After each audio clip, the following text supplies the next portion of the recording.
परमात्मा की प्राप्ति करना हो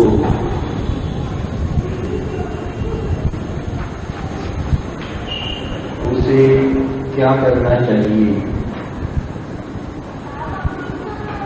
इस विषय के बारे में हमने कल थोड़ी सी चर्चा की। तो क्या कहा था,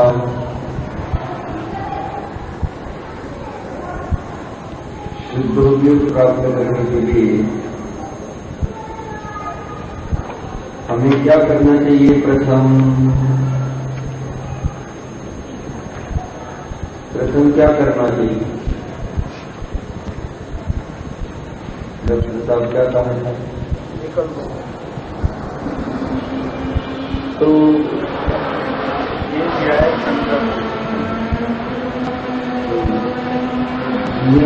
न्याय संकर दोष यह अपनी आत्मा की अनुभूति में बाधक है। हमें आत्मा की अनुभूति क्यों नहीं हो रही है, तो हम ज्ञेय को ज्ञान के साथ या ज्ञेय और द्रव्येंद्रिय और भावेंद्रिय रूप जो ज्ञान के कारण है उनके साथ अपने शुद्ध चेतन आत्मा को मिलाकर देख रहे हैं। विचार करें, सामान्य रूप से ज्ञेय के साथ संकर मुख्यता से देखा जाता है और उससे भी कोई अगर छूट जाए तो आकर अटकता है इंद्रियों के ज्ञान, इंद्रिय ज्ञान और आत्मज्ञान।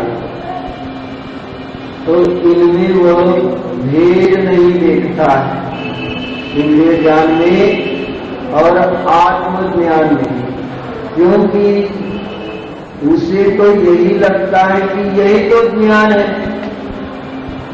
अगर इसको भी छोड़ दिया जाए, जिन इंद्रियों के माध्यम से मैं जान रहा हूं उसको भी मैं अगर त्याग दूं तो फिर मेरा अस्तित्व क्या रहेगा। यानी मेरा अस्तित्व इंद्रिय ज्ञान के आधार से मैंने माना है। थोड़ा सा विचार करना, इसकी विशेष प्रतीति बुढ़ापे में होती है। बुढ़ापे में जब एक एक इंद्रिय काम करना बंद होता है तब समझता है कि मेरा अस्तित्व मेरे आत्मज्ञान के आधार से है, कि मेरा अस्तित्व इन इंद्रियों ज्ञान के आधार से है। हमने देखा है ऐसे लोग, है ना, कि 65 साल के हो गए समझो, और एक आदमी को हमारे यहाँ आंखों से कम दिखाई देना नहीं, बिल्कुल ही कम दिखाई देने लगा। अब वो रोता है, दुखी बहुत है कि मुझे अब आंख से कुछ नहीं दिखाई देता, मैं क्या करूं, क्यों ऐसा हुआ। उसकी हालत नहीं है, हम भी देखो तो भी वैसी हालत होगी हमारी, क्योंकि हमें पता नहीं है अंतर में अपने ज्ञान का कि मेरा ज्ञान स्वाधीन स्वतंत्र स्वयंभू इंद्रियों पर किसी की अपेक्षा नहीं रखने वाला है। ये संस्कार जब तक हम अपने में दृढ़ करके नहीं जाएंगे तो यही हालत हमारी भी होने वाली है ना। जैसे बुढ़ापा आने पर कोई पास हमें चाहिए, कोई बोलने वाला चाहिए होता है। कोई बूढ़े आदमी से कौन बोलेगा, किसको फुर्सत है।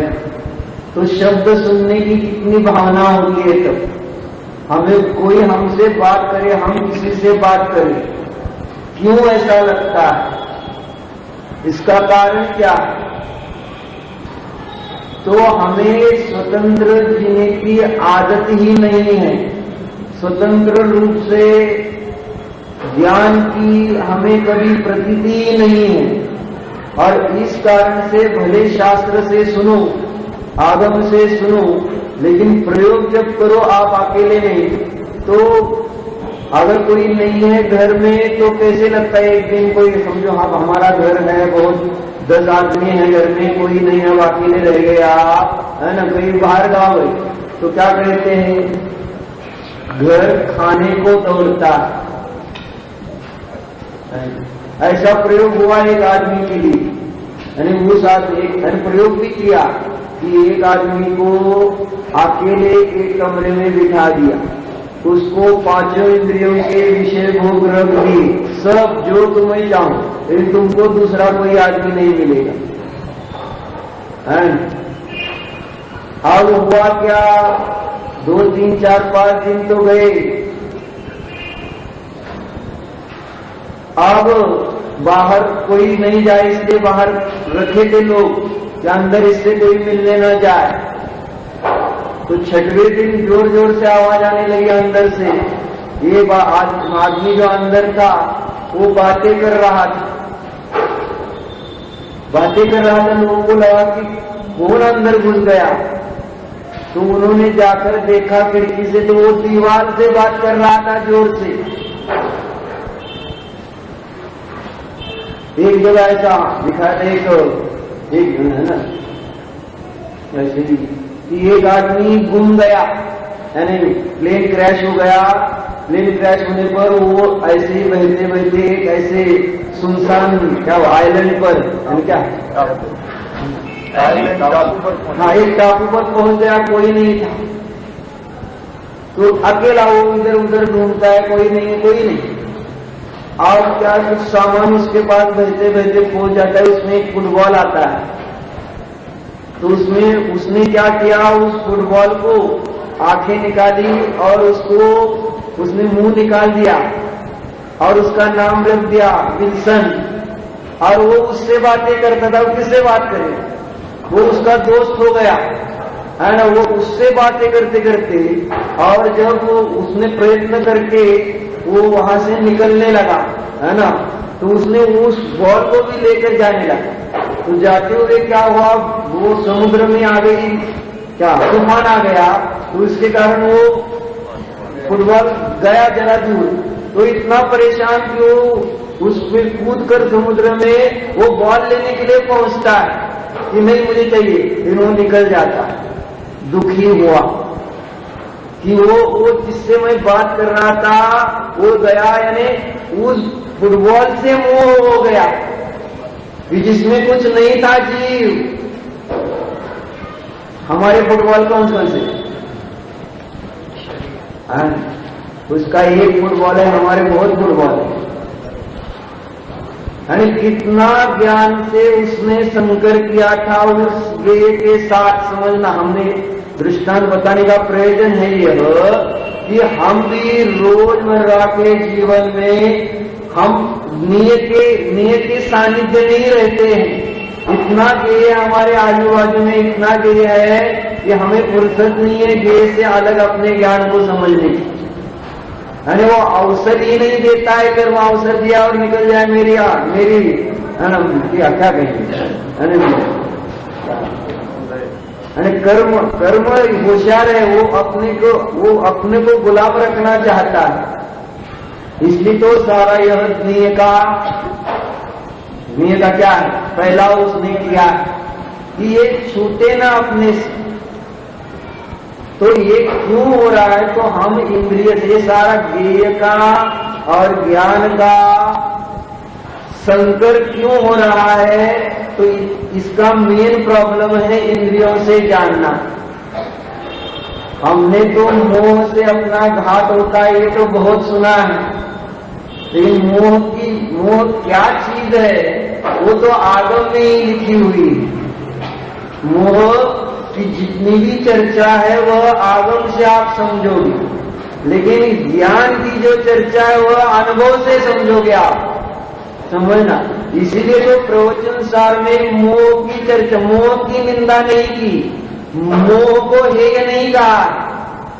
जब हेय और हेय और उपादेय की चर्चा चली तो उन्होंने इंद्रिय ज्ञान और अतीन्द्रिय ज्ञान को ही रखा। क्यों? है ना, इंद्रिय ज्ञान हेय है, अतीन्द्रिय ज्ञान उपादेय है। तो इस प्रकार की चर्चा क्यों की? उनको पता था ना कि मोह हेय है और सम्यक दर्शन उपादेय है। आप श्रद्धा की अपेक्षा से बात करते हैं, लेकिन प्रवचन सार ने उस विषय को गौण कर दिया, मोह को। और किसको प्रदान किया है वहां? इंद्रिय ज्ञान और अतीन्द्रिय ज्ञान। सारे संपूर्ण संसार का आधार अगर मानो तो एक इंद्रिय ज्ञान है। देखो, प्रैक्टिकल देखो, आप थियोरेटिकल नहीं देखना। रोज का जीवन अपना देखो, हम राग द्वेष मोह रूप परिणत क्यों हो रहे हैं? हम इंद्रिय ज्ञान से अपना उपयोग लगा रहे हैं विषयों में। इसलिए जो इंद्रिय ज्ञान से अपना उपयोग, इंद्रियों के माध्यम से अपना उपयोग विषय को जानने में नहीं लगाता, वह भगवान बन जाता है। उसकी पर्याय में राग द्वेष मोह रह ही नहीं सकते। किसकी पर्याय में राग द्वेष मोह रहते हैं? है ना, उपयोग रूप से भ्रांत है। राग द्वेष मोह कब आता है? कब आता है? तभी आएगा जब आप इंद्रिय ज्ञान से जानोगे। तब इंद्रिय ज्ञान से जानोगे तभी दुनिया और ज्ञान का भेद समझ में नहीं आता है। इसलिए समझदार ने वैसा लिखा है ना। जो 31 नंबर की गाथा है, तो 31 नंबर की गाथा की टीका में अमृतचंद्र आचार्य की द्रव्येंद्रिय का आध्यात्मिक लक्षण बताया है ना। हमने तो द्रव्येंद्रिय और भावेंद्रिय का लक्षण आगम से यानी तत्वार सूत्र से समझा है अनेकों बार, है ना। सूत्र ही है द्रव्येंद्रिय का लक्षण क्या है? सुहागमन जी, द्रव्येंद्रिय का लक्षण तत्वार सूत्र में क्या आया? महिलाओं में बोलिए। हाँ, निवृत्ति उपकरण। निवृत्ति उपकरण, निवृत्ति और उपकरण को द्रव्येंद्रिय कहते हैं, बराबर। और भावेंद्रिय का लक्षण क्या किया है? लब्धि उपयोग भावेंद्रिय। ये आगम भाषा से किया हुआ द्रव्येंद्रिय और भावेंद्रिय का लक्षण आगम भाषा है, समझ लो। जैसे शरीर का लक्षण आगम भाषा से क्या है? आगम भाषा से शरीर का लक्षण, और अध्यात्म भाषा से भी शरीर का लक्षण है। अध्यात्म भाषा माने प्रयोजन परक, यानी अपने आत्मस्वरूप की प्राप्ति की अपेक्षा से जो भाषा, आत्मा के आधार से जो भाषा आएगी वो अध्यात्म। तो स्पर्श रसगंध वर्ण वाला जो होता है वो शरीर होता है ना, उद्गरता बना हुआ है, और जो भी आप उसका लक्षण करो। ये तो हो गया आगम भाषा से लक्षण। फिर हमें एक लक्षण अच्छा बहुत लगा तत्वार सूत्र। क्या लक्षण है तत्वार सूत्र में शरीर का? तो दिया जगत काय स्वभाव, स्वभाव शब्द पड़ा है। जगत और काय माने शरीर का स्वभाव संवेग और वैराग्य है। अब देखो, चिंतन किया कभी इसके ऊपर, कभी, है ना। हमने तो स्पर्श रसगंध वर्ण वाला शरीर को समझ लिया उद्गत द्रव्य है, लेकिन वहां पर उमा स्वामी आचार्य ये सूत्र क्यों लिख रहे हैं कि जगत का स्वभाव और शरीर का स्वभाव क्या है? संवेग है। संवेग माने जिसके निमित्त से भय उत्पन्न होना चाहिए। शरीर का स्वभाव संवेग, और वैराग्य यह हो गया अध्यात्म परक लक्ष्य, एक चिंतन है उसका जो भी प्रयोजन है, एक चिंतन करना अपने लिए। यानी शरीर का यह लक्षण हमने अपने ज्ञान में कभी लिया है क्या?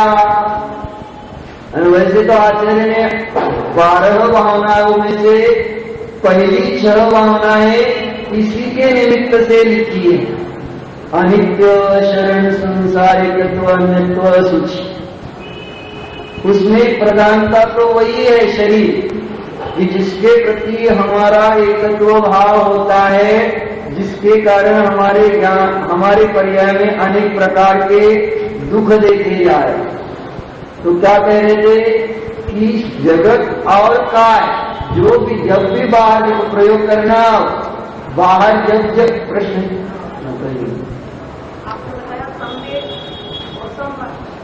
संवेग और वैराग्य संवरने काम, संवेग और वैराग्य इतना ही बताया, संवर नहीं बताया मैंने बताया संवर, आप देख लीजिएगा। तो कहने का क्या तात्पर्य है? संवेग और वैराग्य कह रहा है प्रयोग करना है ना। कल क्या प्रयोग बताया था भाई साहब? आए क्या कल? नहीं आया, आए? हाँ, तो कल कुछ प्रयोग बताया था क्या? कल कुछ प्रयोग बताया था, तो परसों का था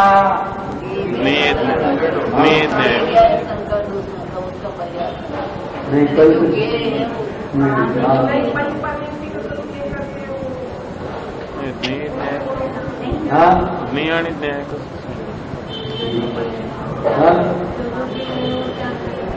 हाँ, जो जो नियम है वह ज्ञान का परिणाम है।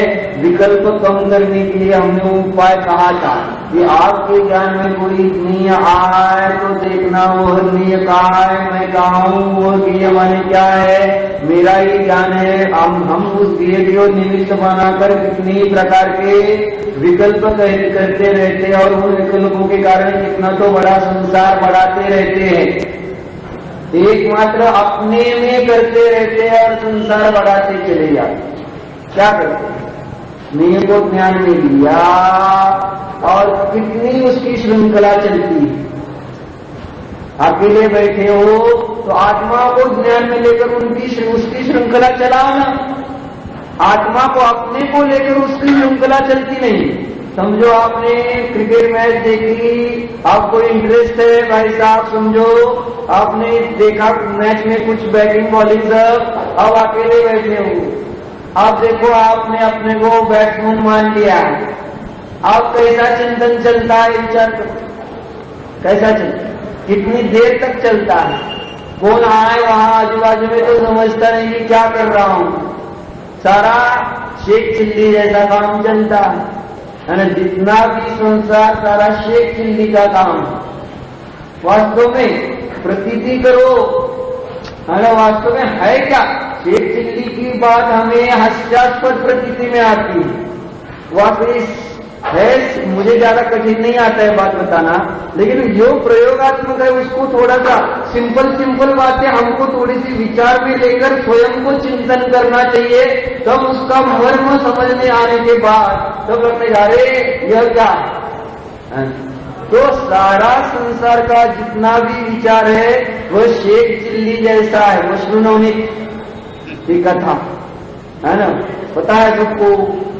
मक्खन मुझ पर आया, उसने किस बर्तन में ऊपर रखा ठंडे दिन, और उसको चिंतन करता है बेचूंगा, वो लूंगा, वो करूंगा, वो करूंगा, वो करूंगा, और गड़ा फूट गया। हमारा भी गड़ा फूट जाएगा। ऐसे ही फूटता है, सबका ऐसे ही फूटता है। ये गायक को अलग कहाँ देखा? शंकर, पूरा शंकर चल रहा है।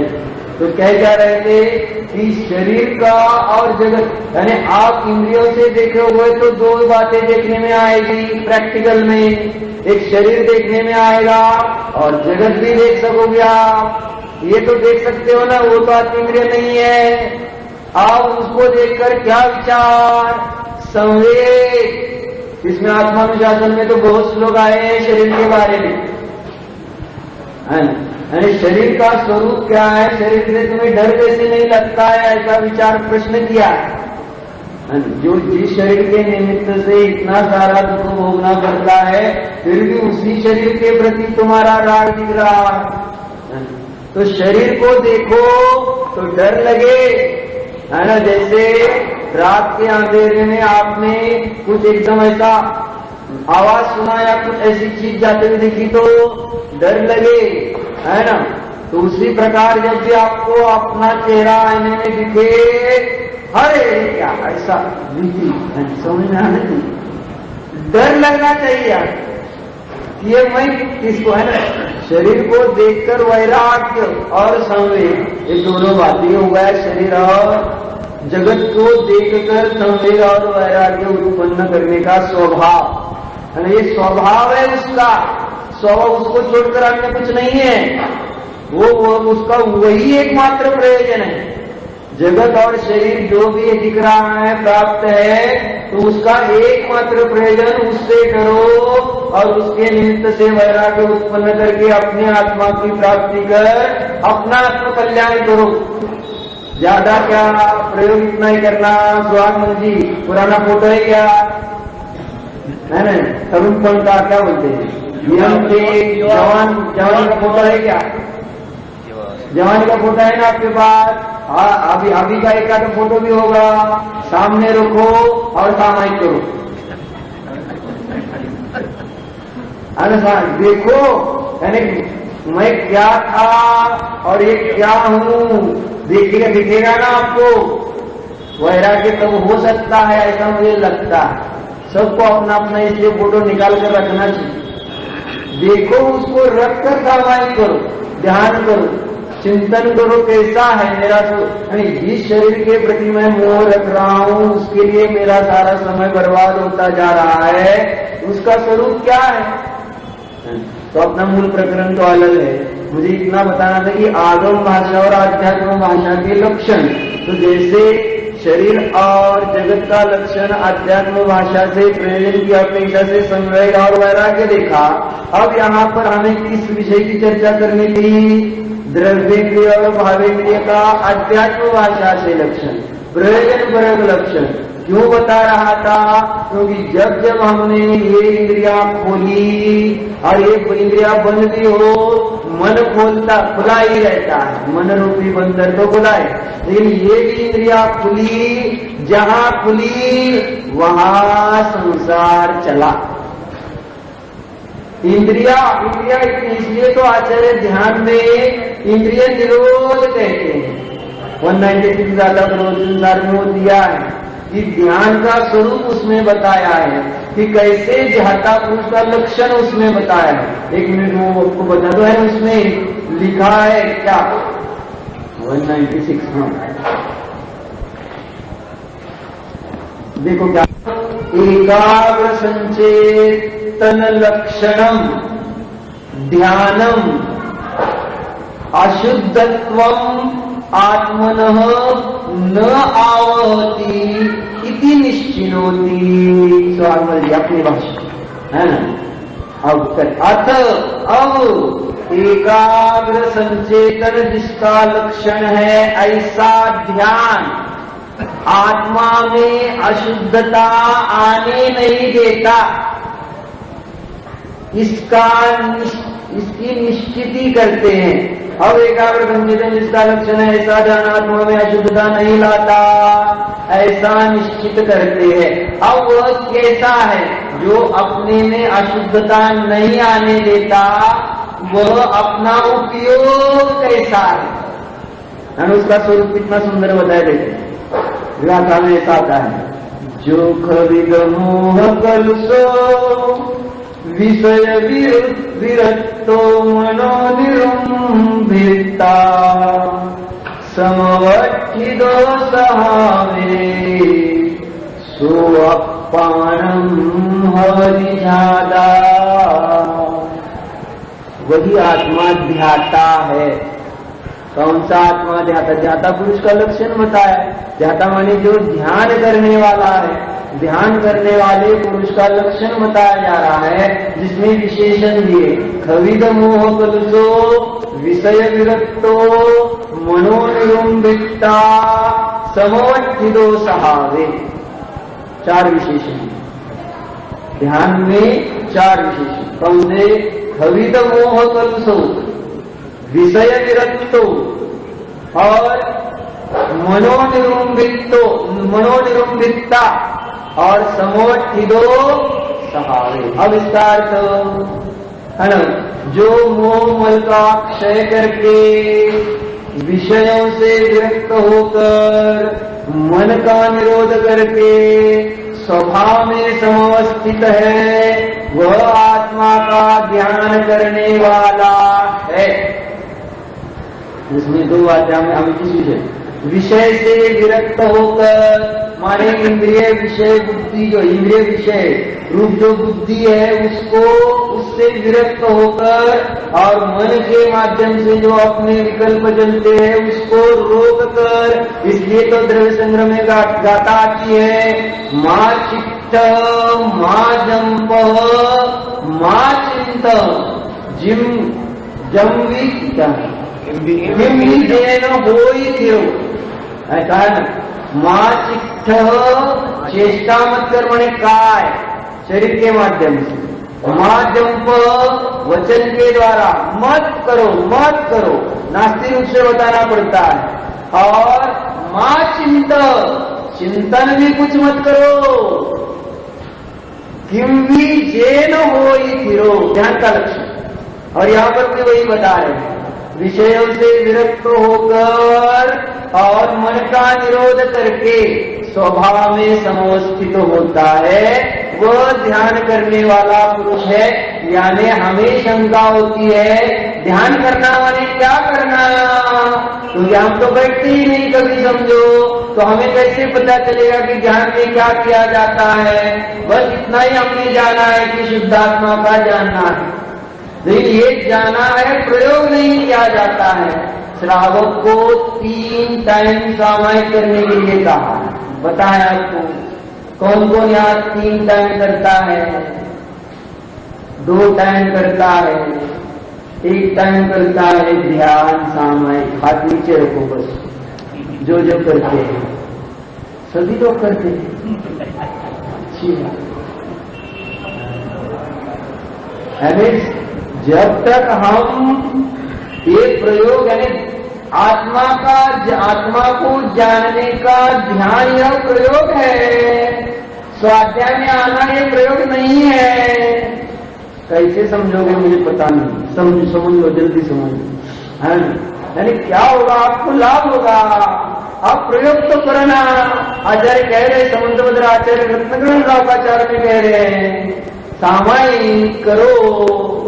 और सामायिक में चिंतन कैसे करना, क्या करना, सब बताया है। हम श्रावक है क्या नहीं है? एक तो ये बताओ, हम श्रावक नहीं है तो फिर छूट है जरा। ऐसा भी नहीं, हम श्रावक भी कहलवाना चाहते हैं और सामायिक भी नहीं करते।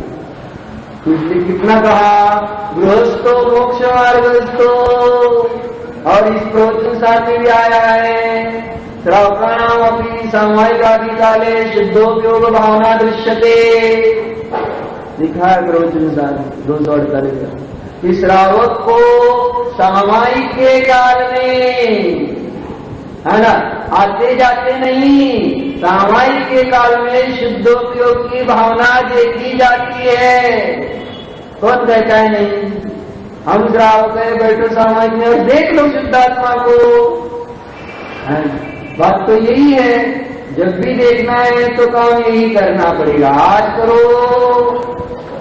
कल करो, अनंत काल बात करो, जब भी करना है आपको यही से शुरुआत करनी पड़ेगी। ऐसा काल नहीं आएगा कि डायरेक्ट आप वहां पहुंच जाओ। शुरुआत तो जिसको डॉक्टर बनना है एबीसीडी से ही शुरुआत करना पड़ेगा। नहीं, मैं तो अब बड़ा हो गया हूं, अब डायरेक्ट डॉक्टर ही सीखूंगा, मैं अभी कुछ नहीं एबीसीडी नहीं सीखूंगा। अनपढ़ कहे तो चलेगा? शुरुआत कहाँ? एबीसीडी से ही शुरुआत करनी पड़ेगी, वो गढ़ से ही शुरुआत करनी पड़ेगी। तो हमें भी भगवान बनना है तो शुरुआत कहां से? क्यों नहीं मानते हो ये बात? आप मानो ना, एक बार मानो, अपने लिए मानो, मेरे लिए मत मानो, अपने लिए। अरे मुझे भगवान बनना है तो मुझे ये काम करना है, मैं ये काम करता हूं तो मैं भगवान बनूंगा, ऐसा जिनेन्द्र भगवान ने कहा है। लेकिन सुबह जैसे पड़ा मोक्षम असद्दंतो नानम तो असद्दंतस् पाठो न करे जीवनम, मोक्ष का श्रद्धा। और आपको ऐसा नहीं लगता कि मैं सामायिक करूंगा और मुझे आत्मा की प्राप्ति होगी? ऐसा नहीं लगता आपको? क्यों, क्या बात है, बहुत चुप हो गए। आपको ऐसा नहीं लग रहा है कि हाँ मैं अगर बैठूंगा तो मुझे भी प्राप्ति हो सकती है? ये जिनेन्द्र भगवान की वाणी है, लेकिन श्रद्धा क्यों नहीं करते हो आप? मानो ना, जो बात ज्ञान के द्वारा समझते हो वो मानो ना। मानने में आपको क्या तकलीफ है? कठिन है। मान्यता में क्या कठिनता है मुझे पता नहीं। उल्टी मान्यता करने में तो चलता है सब, है ना। हमारा विश्वास उल्टा कैसा होता है? अब कुछ कहना? 254 गाथा में प्रवचन सार में कहा आक्रोधपर्ण गृहस्थ नाम धर्म ध्यान अवकाश में। हाँ, लेकिन उसके आगे लिखा स्पष्ट किया वो प्रकरण।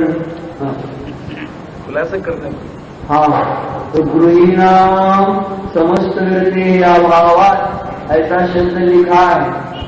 ये शुद्धोपयोग भावना नहीं होती है, लेकिन वहां पर जो वह कथन आया है वह कथन एवं भूत नहीं की अपेक्षा से है।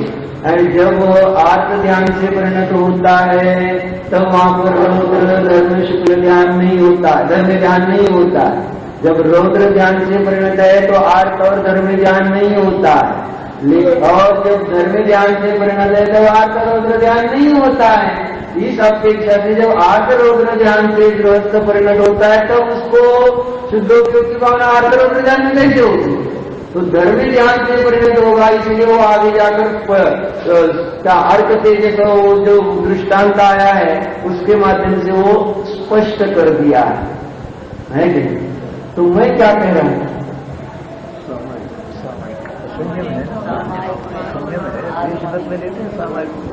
अरे मनाई नहीं ना संयम में, देशव्रत में भले हो, लेकिन चलो देशव्रत ले लो, भगवान बनना तो है ना। देशव्रत लेकर करो सामान्य, क्या फर्क पड़ता?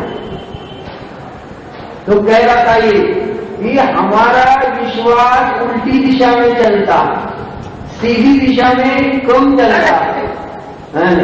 जैसे गधे की तरफ एक किसान का खेत जंगल के बाजू में था, और एक दिन उस जंगल में एक शेर को भूख लगी तो ढूंढते ढूंढते पहुंचा उस किसान के खेत के पास। किसान के पास एक गधा था और एक मुर्गा, क्या बोलते मुर्गा, एक मुर्गा।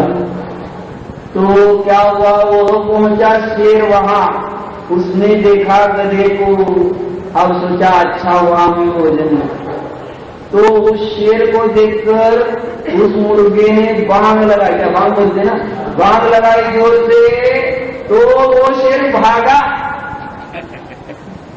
बांग लगाई तो क्या हुआ, शेर भागा उस आवाज। अब गधा क्या सोचता है, अरे ये शेर तो बहुत ही डरपोक है, मैं इसे तुरंत मार दूंगा। वो शेर के पीछे भागता है,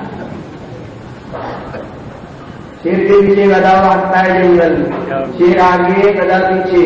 कुछ दूर जंगल में जाने के बाद शेर पलट जाता है, देखता है आओ, ऐसा गधे की तरह हम संसार में जाते हैं। आत्मविश्वास है कि संसार हमें सुखी करेगा, है यानी संसार के प्रति कितना आत्मविश्वास, स्वाध्याय के प्रति कितना आत्मविश्वास, लेकिन सामायिक के प्रति आत्मविश्वास नहीं, क्या बात है। ध्यान के प्रति आत्मविश्वास नहीं, देव दर्शन के प्रति आत्मविश्वास, अन्याय अवक्ष के प्रति आत्मविश्वास, है ना, किन किन के प्रति हमने आत्मविश्वास किया है ना। लेकिन जो जिसके प्रति हमें आत्मविश्वास करना है उसके प्रति हम अविश्वास दिखा रहे हैं। नहीं, तुम मुझसे क्या है, मैं सामायिक करूंगा तो क्या होगा, स्वाध्याय करूंगा तो कुछ तो मिलता है, सामायिक करने में क्या कुछ भी नहीं होता है वहां। यही तो प्रॉब्लम है, हमें कुछ चाहिए। क्या सवेरे आप कहते सब भगवान है, मैं भगवान हूँ, अभी कहते सब गधे हैं। हाँ, क्या कहे, जैसे है वैसे बताना, ये कुछ वैसे बताना पड़ता है। जबरदस्ती और पर्याय दृष्टि। हाँ, तो कहने का भाव है तो भगवान, लेकिन कभी कभी लगा जब लड़का उलम मचाता है तो बोलना पड़ता है, क्यों गधे की तरह ऐसा करते हो। जब उस गधा नहीं है लेकिन उसको बोलना तो पड़ता है ना वैसे, सुधारने के लिए। बाकी दूसरा माँ का प्रयोजन कोई नहीं होता, या मास्टर का स्कूल में दूसरा कोई प्रयोजन नहीं होता है डांटने का, सुधरने के लिए बोला जाता है। यहाँ भी आचार्य ने जितना भी कथन इस प्रकार से किया है तो हमारी सुधार, हमें सुधार हो इस भावना से किया। बाकी दूसरा तो बहुत करुणा है आचार्य को हमारे प्रति, वास्तव में करुणा नहीं होती तो दिव्य ध्वनि ही नहीं खिलती। दिव्य ध्वनि क्यों खिली? करुणा के कारण खिली है परंपरा नाम है, क्योंकि तीर्थंकर नाम कर्म प्रवृत्ति का बंद वात्सल्य भावना से, 16 भावना है ना, तो 16 भावना से होता है बराबर, और उसमें आखिर में 16 वात्सल्य भावना भी है। तो इस प्रकार से उस जीव को सभी जीवों के प्रति वात्सल्य भाव आया, तब तीर्थंकर नाम कर्म प्रकृति बनी, और वहां 13वें पुरस्कार में जाकर उसको रुकना पड़ा अपने प्रति करुणा के कारण। उसको तो मोक्ष जाना था लेकिन हमारे लिए रुके, थोड़ा सा उसका आदर करो, कितना है वो तो अपना काम करके मोक्ष चला जाता था, लेकिन हमारे लिए रुके हैं वो, हमको भी इस संसार से उठाने के लिए, है ना। तो जरा सा उनको मानो ना जो वो कहते हैं, मानोगे तो अपना काम होगा। झूठ तो नहीं कहते हुए, वे स्वयं अपना प्रयोग कर चुके, हम भी जानते हुए स्वयं प्रयोग करके भगवान बन गए। अब हमें मानने जब हमारी मूर्तियां भी ध्यानस्थ है तो हम क्यों नहीं ध्यानस्थ हो रहे हैं? मूर्ति हमारी ध्यानस्थ नहीं, कोई मूर्ति हमारी ध्यान को छोड़कर होगी तो दिखा देना एक जरूर, आपने देखी होगी कहीं तो। जो भी भगवान की मूर्ति ध्यानस्थ, आत्मस्थ, स्वस्थ है, आत्मा में स्थित, स्व में स्थित, ध्यान में, तो वे हम उनका अनुकरण क्यों नहीं करते? ये इन्होंने भाई साहब ने बताया, ये अनुकरण यह एक बड़ी यूनिवर्सिटी है। अनुकरण, वो अनुकरण हमें बहुत कुछ सिखाता है। अनुकरण थोड़ा सा भगवान का अनुकरण किया करो। हम जैसे आज लोगों का अनुकरण क्यों करते हो? संसारी जीवों का अनुकरण मत करो, संसार की प्राप्ति, जन्म मरण दुख की प्राप्ति हो। अनुकरण करना तो अच्छे लोगों का करो, और अच्छे भगवान है, उन जैसा अनुकरण करेंगे तो हमारा कार्य क्यों नहीं होगा? होगा, गारंटी, गारंटी। एक करो तो अनुकरण, क्या करो ना, ऐसा हमारा कहना। एक बार करो, एक बार दिल से करो, दिल से करो, है ना। आप क्या 4 बजे आपको बहुत ध्यान रहता है ना, अच्छा है, देव बजाएगा।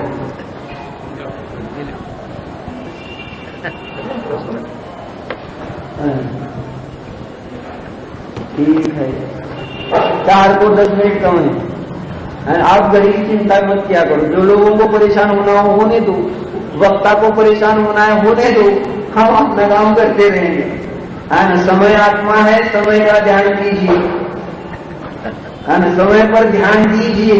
जब भी समय का आपको ख्याल आए ना, तो अंतरण में अपना जो समय है उस पर लक्ष्य दिया करो, है ना। जो अपना श्रोता देखे उनका वो देखे, आप तो श्रोताओं के लिए परेशान होते हो, उनको घर जाना है, आप अपना लंबा करते जा रहे हो, अरे करने दो उसको जो करना है, और जिनको जाना है वो जाना, जो वैसे भी वो जाते ही है, उनकी चिंता, किसी की भी चिंता नहीं करना। आपने को तो आप काम क्या करना है भाई साहब, समय का ध्यान करना, लेकिन इस समय का नहीं, ये समय तो जड़ है, अचेतन है, कल्याण नहीं होगा इससे।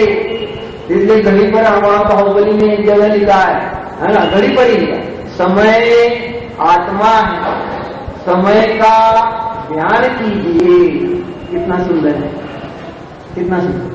जब भी घड़ी देखो, घड़ी बांधो हाथ में, लेकिन देखते साथ मैं समय हूँ, है ना। कितनी अच्छी बात है। देखो तो क्या कह रहे थे, क्या कह रहे, समय चला जा रहा है, समय जाता नहीं, हम जाते हैं। समय कहाँ जाता है, समय की लोगों को चिंता है, समय तो अपना अपना काम करता है। तो कह रहे थे ये कि जब द्रव्येंद्रिय और सारा संसार का बेस, आधार इंद्रियों के माध्यम से वस्तु को जानना है। इसलिए कहा कि इंद्रिय निरोध करो। इसलिए 31 नंबर की गाथा में आचार्य कहते हैं, जो इंद्रिये चित्ता नान सहावादियम गुणधियादम तम खलु जिदिंद्रियम ते भनन्ति जे छिदासाहू। क्या कहा, जो इंद्रिये जिनित्तान सावादियम गुणधियादम। आचार्य को, भगवान को पता है कि जीव की इंद्रिय ज्ञान की कितनी इंद्रिय ज्ञान से एकता, जितनी हमारी इंद्रिय ज्ञान से एकता है उतनी किसी से भी नहीं समझना बात। इंद्रिय ज्ञान से कह रहा हूं, बाहर पढ़ते नहीं, अपना जो इंद्रियों के माध्यम से उत्पन्न होने वाला ज्ञान है उसमें हमारा इतना चित्त अटका हुआ है, सारा एक दो ममत्व भोक्तृत्व, सारा संसार का खदान, संसार की खदान ये है। इसलिए आचार्य कहते हैं रागस्य कत्राखानी, अज्ञान की खदान में ये पैदा होते हैं, और भावित्रियों के माध्यम से वस्तु को जानना यह अज्ञान है, समझना। अब वो बाकी की बात में बाद में लगाना, लेकिन पहले अपने को क्या करने को आएगा, इच्छा तो उसके साथ है जो है, बाद में रखता हूं वो बात, लेकिन पहले अपने को ये समझ में आता नहीं इंद्रिय। इसलिए तो शीर्षक लिखा मोक्ष मार्ग प्रकाशक के तीसरे अधिकार में, क्षयक्षम जनित ज्ञान से होने वाला दुख, जो प्रवचन सार के आधार से लिखा है, क्षयक्षम ज्ञान से दुखी है, माने इंद्रिय ज्ञान से दुखी है। इसलिए तो हम 5 इंद्रियों के विषयों में आसक्त जीवों की कथा आने पर सुनते, स्पर्शेंद्रिय के आधीन होकर हाथी, रसनेन्द्रिय के आधीन होकर मछली, घ्राणेन्द्रिय के आधीन होकर भंवरा, और चक्षुरेंद्रिय के आधीन होकर पतंग, और कर्णेन्द्रिय के आधीन होकर बताइए। ये इंद्रिय ज्ञान के अधीन होकर अपना जीवन गंवा देते हैं, हम भी इंद्रिय ज्ञान के अधीन होकर अपना जीवन खत्म करते हैं। वो एक इंद्रिय ज्ञान के अधीन है, हम 5 इंद्रिय ज्ञान के अधीन है, हम महादुखी हैं। इसलिए देवों को दुख नहीं, सुख नहीं है, ऐसा कहा है स्वर्ग। प्रवचन साथ ये कैसे कहते हो देव सुखी है? रघु प्रपात हाँ रघु प्रपात हाँ रघु प्रपात। तो कहने का भाव ये है कि इंद्रिय ज्ञान जो है उसके निमित्त से हमारी पर्या में सब इष्ट अनिष्ट राग द्वेष मोह भाव चलता है। अतीन्द्रिय ज्ञान से देखो तो राग द्वेष करके दिखाओ, है ना? किसी भी चीज को अतीन्द्रिय ज्ञान से जानो और राग द्वेष करके दिखाओ, और इंद्रिय ज्ञान से जानो और बिना राग द्वेष के रहकर दिखाओ।